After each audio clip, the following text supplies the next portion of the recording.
Good morning children. ముందు వీడియోలో మనం ఉపజాతికి చెందినటువంటి తేటగీతి పద్య లక్షణాలను మనం తెలుసుకోవడం, ఒక పద్య పాదాన్ని తీసుకొని గణ విభజన చేయడం జరిగింది. మరికొన్ని ఉదాహరణలు మీరు చేసి ప్రాక్టీస్ అయ్యారని అనుకుంటున్నాను. ఈరోజు మనం ఆట వెలది ఉపజాతుల పద్య లక్షణాలకు చెందినటువంటి ఆట వెలది పద్య లక్షణాలను ఈరోజు మనం తెలుసుకోబోతున్నాం. ఆట వెలది మనం చెప్పుకున్నాము. ఉపజాతులన్నీ కూడా మాత్రా, ఛందస్సు, సూర్యగణాలు, ఇంద్రగణాలతో ఏర్పడతాయని మనం చెప్పుకున్నాం. అంటే మీరు ఇంద్రగణాలు ఏంటో మీరు ఇవి కంఠస్థం చేయాల్సి ఉంటుంది. సూర్యగణాలు ఏంటో కూడా మీకు గుర్తుండాలి. అప్పుడు మాత్రమే మీరు ఇది గణ విభజన చేసి అది ఆట వెలదా తేటగీత మీరు చెప్పగలుగుతారు. ఇప్పుడు ఆట వెలది పద్యంలో కూడా 4 పాదాలు ఉంటాయి. ఇది ఉపజాతి పద్యం. ప్రతి పాదానికి 5 గణాలు ఉంటాయి. అంటే పాదం అంటే ఇలా 4 పాదాలు ఉంటాయి. ప్రతి పాదానికి కూడా 5 గణాలు ఉంటాయి. అంటే ఇక్కడ చూడండి 1 2 3 4 5 5 గణాలు ఉంటాయి. ప్రతి పాదానికి 5 గణాలు. ఈ 4 పాదాలు ఇక్కడ మనం ఆట వెలదిలో మనం చూసుకుంటే ఈ 4 పాదాల్లో కూడా 1 3 పాదాలు ఒక రకంగా ఉంటాయి. 2 4 పాదాలు మనకి ఒక రకంగా ఉంటాయి. అది మాత్రం మీరు గుర్తుపెట్టుకోవాలి విద్యార్థులు. ఇక్కడ ఆట వెలదిలో మీరు గుర్తుపెట్టుకోవాల్సింది ఉన్న 4 పాదాలలో బేసి గణాలు అంటే ఆడ్ నంబర్స్ అంటారు కదా. 1 3 అంటే 1వ లైను 3వ లైను పాదాలు ఒక రకంగా ఉంటాయి. వాటికి 3 సూర్యగణాలు 2 ఇంద్రగణాలు వస్తాయి. 1వ పాదం 3వ పాదానికి వరుసగా 3 సూర్యగణాలు, తర్వాత వచ్చిన 2 గణాలు ఇంద్రగణాలుగా వస్తాయి.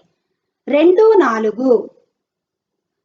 4 పాదాలకు అంటే 2వ లైను 4వ లైన్కి 5 సూర్యగణాలే వస్తాయి. ఈ విషయం మాత్రం మీరు గుర్తుపెట్టుకోవాలి. ఇప్పుడు 1 3 పాదాల్లో 3 సూర్య 2 ఇంద్రగణాలు ఉంటాయి. 2 4 పాదాల్లో 5 సూర్యగణాలే ఉంటాయి. ప్రాస నియమం పాటించిన అవసరం లేదు. ఉపజాతి పద్యాల్లో ప్రాస నియమం అనేది ఉంటుంది. అదే వృత్త పద్యాల్లో మనకి ప్రాస నియమం ఉంటుంది. అది కూడా మీరు గమనించాలి. క్రింది వాటిలో ప్రాస నియమం లేని పద్య లక్షణం ఏది అని ఆట వెలది ఉపజాతులు, జాతులు, వృత్త పద్యాలు ఇచ్చి మిమ్మల్ని అడగవచ్చు. అప్పుడు ఖచ్చితంగా మీరు ఉపజాతులకి ప్రాస నియమం ఉండదు, గుర్తుపెట్టుకోవాలి. నెక్స్ట్, ప్రతి పాదంలోనూ 4వ గణంలోని మొదటి అక్షరం యతి.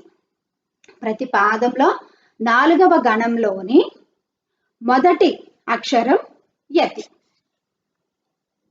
యతి అంటే మనం చెప్పుకున్నాం, అంటే మొదటి అక్షరానికి నియమించబడిన గణానికి యతి చెల్లుతుంది అనమాట. ఇక్కడ ఎలా చెల్లుతుంది? మొదటి అక్షరానికి 4వ గణంలోని మొదటి అక్షరానికి. ఇక్కడ చూడండి, బ్రతుక ఇదొక గణం, ఇక్కడ గురువు లఘువు ఇదొక గణం హగణం, మళ్ళీ గురువు లఘువు ఇదొక గణం హగణం, తర్వాత ఇది సలము అంటే 2 లఘువులు, ఒక గురువు ఒక లఘువు. సలము అంటే ఇక్కడ మీరు చూసుకున్నారు చూడండి, సగణం మీద మళ్ళీ ఒక లగణం వస్తుంది. సగణం అంటే మనకి 2 లఘువులు ఒక గురువు వస్తే సగణం, దాని పక్కన మళ్ళీ ఒక లఘువు వస్తే లగణం, దాన్ని సలము అంటారు. ఇదొక గణం ఇదొక గణం. ఇప్పుడు మనకి ఈ పాదంలో 4వ గణం అనేది సలము అనేది 4వ గణం. ఇందులో మొదటి అక్షరం ఏది? మనకి బా. మొదటి అక్షరంగా మనకి బా అనేది మనకి కనిపిస్తుంది. కాబట్టి మొదటి అక్షరానికి 4వ గణంలోని మొదటి అక్షరానికి యతి అనేది మనకి ఇక్కడ చెల్లినట్లుగా మనం చూస్తూ ఉన్నాం. తర్వాత యతి లేని చోట ప్రాసయతి చెల్లుతుంది. మనం తేటగీతి పద్యానికి కూడా మనం చెప్పుకున్నాం. ఒకవేళ యతి ఎప్పుడైనా చెల్లలేని సమయంలో ప్రాసయతి చెల్లుతుంది. ప్రాసయతి అంటే ఏమనుకున్నాం? మామూలుగా ప్రాస అక్షరం అంటే పాదంలో 2వ అక్షరాన్ని ప్రాస అక్షరం అంటాం. ఒకవేళ ఇలా మొదటి అక్షరానికి నియమించబడిన 4వ గణం మొదటి అక్షరానికి యతి చెల్లలేనప్పుడు అప్పుడు ఈ 2వ అక్షరానికి యతి స్థానంలో నియమించబడిన స్థానంలోన పక్క అక్షరానికి మనం ప్రాసయతిగా మనం చెప్పుకోవచ్చు. అలా ప్రాసయతి చెల్లుతుంది. అది మీరు గుర్తుపెట్టుకోవాలి. మాత్రా, ఛందస్సుతో ఏర్పడతాయి, సూర్యగణాలు ఇంద్రగణాలతో ఏర్పడతాయి ఉపజాతి పద్యాల్లో ఆట వెలది గురించి మనం ఈరోజు చెప్పుకున్నాం. ఆట వెలది పద్య లక్షణాలు వేమన పద్యాలు అన్నీ కూడా ఆట వెలది పద్య లక్షణాలు కలిగే ఉంటాయి. ఈ పద్యం మనకి చూడగానే మనకి తెలిసిపోతుంది. బ్రతుక వచ్చుగాక బహు బంధనములైన. వచ్చుగాక లేమి వచ్చుగాక జీవధనములైన జడుగాక పడుగాక మాట తిరుగలేరు మానధనులు. ఇది 10వ తరగతి తెలుగు వాచకంలోని మొదటి పాఠంలో ఉన్న పద్యాన్ని మనం ఇప్పుడు తీసుకున్నాం. దీనికి గణ విభజన చేద్దాం. చూడండి బ్రతుక వచ్చు గాక బహుబంధ నములైన. మనకి చదువుతూ ఉంటేనే పదాల విరుపులు అనేవి చాలా సులువుగా తెలుస్తూ ఉంటాయి. ఉపజాతుల పద్యాల్లో మనకి తెలిసిపోతూ ఉంటుంది. వృత్త పద్యాల్లాగా మనం బాధపడాల్సిన అవసరం లేదు, సులువుగా తెలుస్తుంది మనకి గణ విభజన చేయడానికి. ఇక్కడ చూడండి మనకి ఏం కావాలి, మొదటి పాదంలో ఖచ్చితంగా 3 సూర్య 2 ఇంద్ర ఉండాలి. 3 సూర్యగణాలు 2 ఇంద్రగణాలు ఉండాలి. అంటే 2 ఇంద్రగణాలు అంటే ఈ ఇంద్రగణాల్లో ఏవైనా సరే రావచ్చు, అవి మాత్రం 2 ఉండాలి లైన్ గా.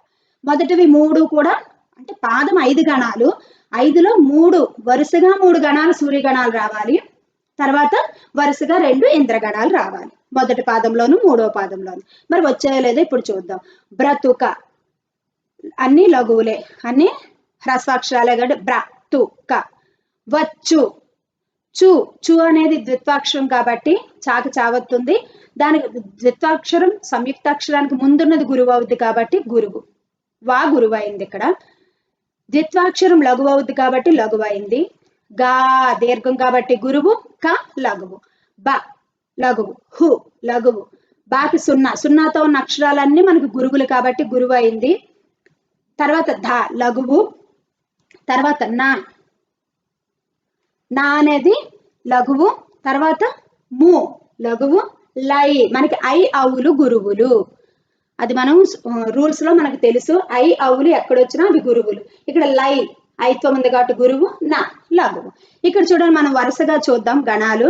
ఇక్కడ 3 లఘువులు ఉన్నాయి. నగణం అది, తర్వాత ఒక గురువు లఘువు వచ్చింది, అది హగణం, అది సూర్యగణం. హగణం నగణం కూడా మనకి సూర్యగణమే.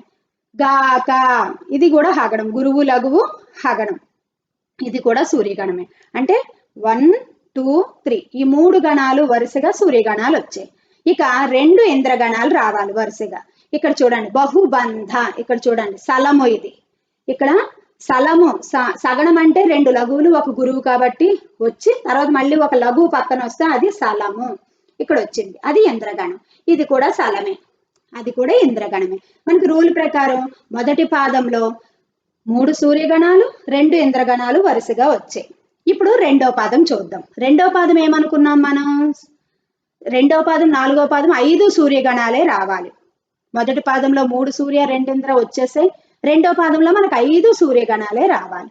వచ్చు గాక లేమి, వచ్చు గాక చూడండి వచ్చు, ఇది కూడా ద్విత్వాక్షరానికి ముందు గురువు అయింది, ద్విత్వాక్షరం కాబట్టి లఘువు అయింది. ఇది గా దీర్ఘాక్షరం కాబట్టి గురువు, క లఘువు. లే ఏత్వం దీర్ఘాక్షరం గురువు, తర్వాత మీ లఘువు. వా లఘువే అవుతుంది, కానీ ఎందుకు గురువు వచ్చింది అంటే మీకు గుర్తు రావాలి, పక్కన ద్విత్వాక్షరం ఉంది, దాని పక్కన ఉన్న ద్విత్వాక్షరం ఎప్పుడు వచ్చినా దాని ముందుది గురువు అవుద్ది కాబట్టి గురువు, ఇది లఘువు. దీర్ఘం గా దీర్ఘాక్షరం క లఘువు. చూడండి ఇవన్నీ హగణాలే. హగణాలు మనకు సూర్యగణాలు ఇంద్రగణాలు అని మనం చూసుకుంటే ఇక్కడ విద్యార్థులు గమనించాలి, హగణం అనేది సూర్యగణము. మనకి రూల్ ప్రకారం 2వ పాదంలో అన్ని సూర్యగణాలే వస్తాయి కాబట్టి ఇది మొదటి పాదం 3 సూర్యగణాలు 2 ఇంద్రగణాలతో వచ్చింది, 2వ పాదం 5 సూర్యగణాలు. మళ్ళీ అలాగే చూసుకుంటే 3వ పాదం మళ్ళీ ఏం రావాలి మనకి, బేసి పాదం మనకి మళ్ళీ 3 సూర్య 2 ఇంద్ర రావాలి. 1వ పాదం 3వ పాదం ఒక రకంగాను, 2వ పాదం 4వ పాదం ఒక రకంగాను ఉంటాయి. ఇక్కడ కూడా అంతే. జీవ జీ దీర్ఘాక్షరం గురువు, వ లఘువు, ధ నాము 3 హ్రస్వాక్షరాలే లఘువులు. లై ఐత్వం గురువు, న లఘువు, జే డు లఘువులు, గా దీర్ఘాక్షరం గురువు, క ప డు గా క పడు లఘువులు, గా దీర్ఘాక్షరం గురువు, క లఘువు. ఇది మనం గణాలు చూసుకుంటే ఇది జీవ మొదటి గణం, ధనము 2వ గణం, లైన 3వ గణం, జడుగాక 4వ గణం, పడుగాక 5వ గణం. ప్రతి పాదానికి 5 గణాలు ఉంటాయి అనుకున్నా, ఉన్నాయి. ఈ 5 పాదాల్లో 5 గణాలలో 3వ పాదం ఏం రావాలి, రూల్ ప్రకారం 3 సూర్య 2 ఇంద్ర రావాలి. ఇది హగణం, ఇది నగణం, ఇది హగణం. నగణం, హగణం, సూర్యగణం 3 వరుసగా సూర్యగణాలు వచ్చాయి. తర్వాత మనకి 2 ఇంద్రగణాలు రావాలి. చూడండి 3వ పాదంలో 3 సూర్య 2 ఇంద్ర కాబట్టి ఇక్కడ చూడండి సలము, సలం, జడుగాక పడుగాక. సగణం మీద లఘు వచ్చింది, ఇక్కడ కూడా సగణం మీద లఘు వచ్చింది కాబట్టి సలము అంటాం. నల, నగ, సల, భరత మీరు గుర్తు పెట్టుకొని అవి ఇంద్రగణాలుగా మీరు కంఠస్థం చేసి సూర్యగణాలు 3 లఘువులు సర్వలఘువులు వస్తే నగణం, హగణం గురువు లఘు వస్తే హగణం, దాన్నే గలము అని కూడా అంటారు. ఈ రకంగా మీరు గుర్తు పెట్టుకుంటే మీరు బిట్స్ ఎలా ఇచ్చినా మీరు చేయగలుగుతారు.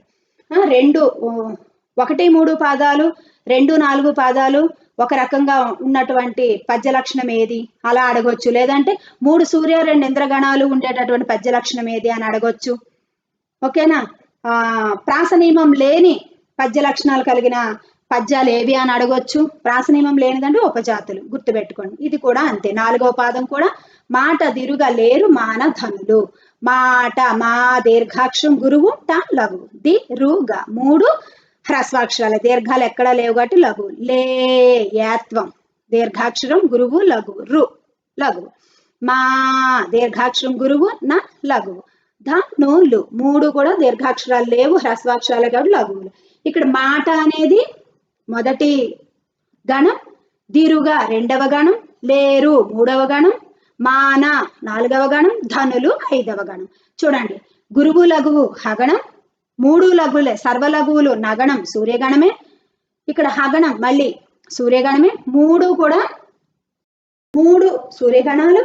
ఇక్కడ మాన ఇది హగణం సూర్యగణమే, ధనులు ఇక్కడ నగణం సూర్యగణమే. అంటే ఏంటి 4వ పాదంలో కూడా అన్ని 5 సూర్యగణాలే రావాలి. ఈ విధంగా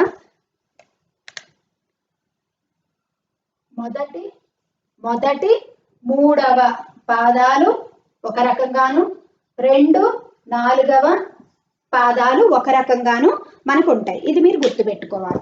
ప్రతి పాదానికి 5 గణాలు ఉంటాయి.